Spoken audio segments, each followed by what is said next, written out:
Si Novak Djokovic espérait trouver de la sympathie à Melbourne, la ville hôte de l'Open d'Australie, et l'une des villes les plus confinées au monde, il sera déçu. Peut-être que tout le monde ici en a tellement marre d'être soumis à tant de règles strictes qu'il pense que tout le monde devrait bien respecter les règles. Peut-être que tu pourrais aussi le faire pour quelques semaines. C'est un anti-vaccin qui n'a pas le culot ou la constitution pour sortir et dire qu'il est un anti-vax. Je n'ai pas de patience pour lui. Vendredi en fin de journée, le ministre australien de l'immigration a annulé pour la deuxième fois le visa du tennisman serbe pour des raisons de santé et de bon ordre.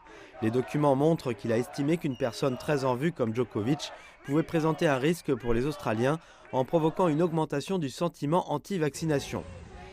Les avocats du joueur ont demandé une audience d'urgence devant un juge fédéral pour faire valoir les raisons pour lesquelles il devrait rester. Les analystes juridiques disent que le moment de la publication de la décision tant attendue était en partie un mouvement stratégique pour donner à l'équipe juridique de Djokovic le moins de temps possible avant le début lundi de l'Open d'Australie. Le champion en titre avait initialement demandé et obtenu une exemption médicale pour le tournoi parce qu'il avait contracté la Covid le mois dernier.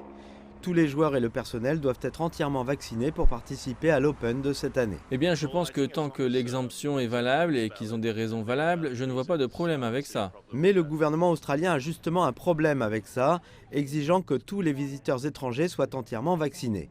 Le visa de Djokovic a été annulé à son arrivée au début du mois et il a été placé en détention pendant plusieurs heures. Les règles sont les règles et il n'y a pas de cas particulier, les règles sont les règles. L'affaire est passée devant un juge fédéral qui a renversé cette annulation.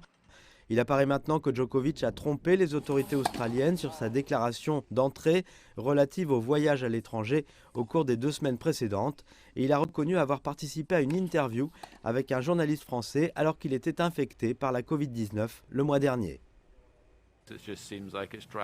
On dirait juste que ça a traîné depuis un bon moment maintenant et oui, pas génial pour le tennis, pas génial pour l'Open d'Australie, pas génial pour Novak.